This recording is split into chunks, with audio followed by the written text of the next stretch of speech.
Сааттын жебеси 15:00. Түштөн кийин туугандар 3:00 болуп калды. Жалпыңыздарга ассаламу алейкум деймин. Жалпы биздин YouTube көрүүчүлөр, так маалымат каналыбыздын катталуучулары, алыста иштеп жүргөн биздин мекендештер.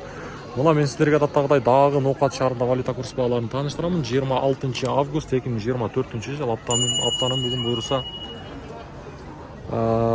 биринчи күнү болуп калды окшойт. Ошондо болуп калабы? Биринчи күнү туугандар. Дүйшөмбү күнү кечки курстар сатып алуу боюнча айтсак, Байчун банк доллар 85 сом 10 тыйын, евро 94 сом 50 тыйын, рубль болсо 0.92 тыйын. Коммерциялык Кыргызстан банкта болсо рубльдун абалы 0.92 тыйын. Бул жакта дагы доллар 85.00 экен.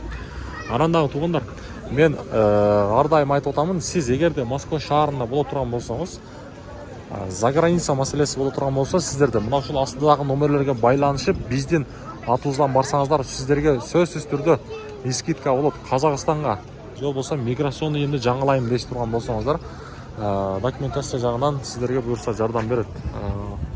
Акча алмаштыруучу жерлерде Байчун банкта болсо доллар 85 сом, рубль болсо 0.91 тыйын. Туугандар, байланышыңыздар, астагы номерлерге чалыңыздар, биздин атыбыздан барыңыздар, буюрса заграницага документ жагынан сиздерге арзан биздин атыбыздан так маалыматтан, агалам кабардан келдик десеңиздер эле сиздерге буюрса арзан болот. Доскарада банкта дагы рубльдун абалы 0.92 тыйын, доллар 84 сом 85 тыйын. Айжа банкта доллар 85.00 экен, евро болсо 94.40, рубль болсо 0.92 тыйын бул жакта.